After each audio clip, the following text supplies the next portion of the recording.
Growing up in a family where we didn't have a whole lot of money, my dad worked on everything. And I picked up a lot of things from him. It's pretty natural to work with my hands and to repair things, build things, modify things. Every job I've ever had, I've worked on something. I've turned a wrench, fixed whatever was broken. In my teenage years, running around with friends and became introduced to alcohol, the world was a much bigger influence in my life and everything that comes along with that, whether it be drinking, foul language, girls. I would like to say at that time I was pretty fun to be around, but as I got older, not so much. As I came into adulthood, I was just very selfish, very self-centered. In all my relationships, I thought mostly about myself and no one else. And I have strained every relationship that I've ever been in. 2 wives, a daughter, parents, friends. I was a terrible father. I was completely absent. This led to me being divorced twice. I put a strain on everybody. As I progressed and started drinking more, I would realize that I had a problem, but I really wouldn't admit that to anyone else or even to myself. And being someone who's pretty good at fixing things, countless times I tried to fix myself. I used alcohol to cover up every emotion that I had. Anything that upset me, alcohol's good anesthetic for that. Anything that disappointed me, alcohol's a good anesthetic for that.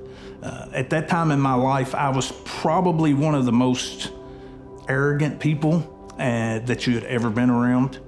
I was very condescending to people. I was verbally aggressive to people, especially the people that were closest to me.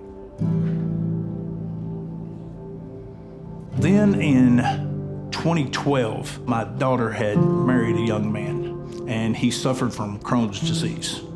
And one of the days that I was off work, he called me and asked about me taking him to Louisville to a doctor's appointment. And this was about 10:30 in the morning. And I give him some excuse as to why I couldn't, but in truth, I had already started drinking that day and I wanted to continue. And he was rather upset with me, justifiably. And that was the last time that I ever spoke to Jeremy. A couple weeks after that, he passed away.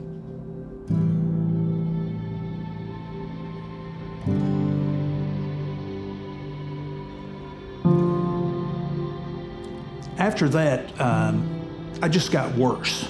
I was starting to realize that I was not going to be able to fix myself. But I still didn't know where to turn to. So I turned to the only thing that I ever knew, which was alcohol. Alcohol became my identity and all the bad decisions that went along with that. I drank every single day. How much I drank on a particular day depended on if I had to work or not. It was a feeling of hopelessness. I seen myself as broken, a feeling that anything I ever done was going to be anchored to who I was at that point, an alcoholic. Rock bottom for me was February 2015.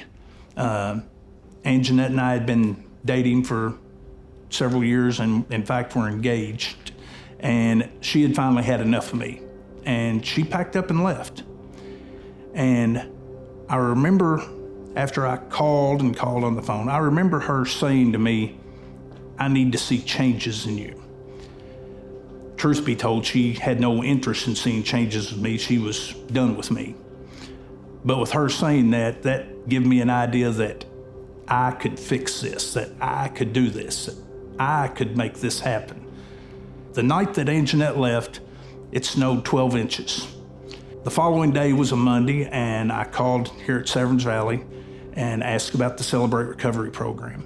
And I was told that it had been canceled that night due to the weather. Tried to talk to a counselor that I'd seen before, and he was unavailable. And so with all those avenues of change cut off from me, I did what I did best, which was drink, for about a week. And the following Saturday morning, I woke up that morning, and of course I felt terrible.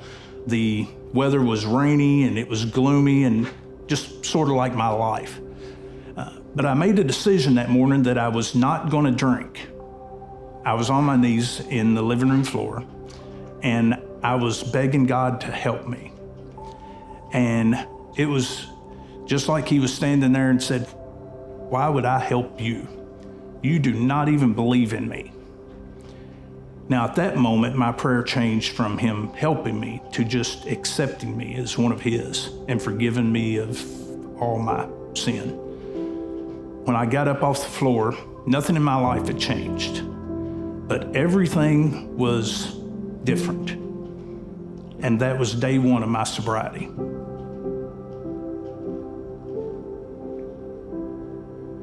At some point in your life, you get to a point of brokenness and you realize that your ways have just run out on you. And it's just not going to work anymore. I went to Celebrate Recovery for the first time. And when I walked in the door, I had been sober for 60 hours. I'd been a believer in Christ for about 48 of those hours. And when I walked into the door, I met people who genuinely cared about me. I met people who were kind to me when I did not deserve kindness. I met people who were encouraging to me when I did not have any courage. And I met people that pointed me on a direction of healing through Jesus Christ when I did not know the way. If I don't have the people that the Lord's put in my life, I don't make it. It's that simple. My relationships started to heal. It took a long time to heal relationships with my parents, especially with my daughter. And then about 6 months, 175 days after she left, Anjanette and I had a conversation for the first time. And we decided that day that we were going to try to repair our broken relationship, and we were going to let Christ lead the way.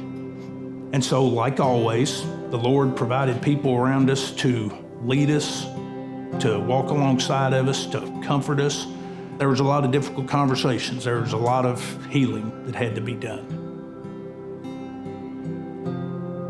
2 Corinthians 5:17 says, "Therefore, if anyone is in Christ Jesus, they are a new creation.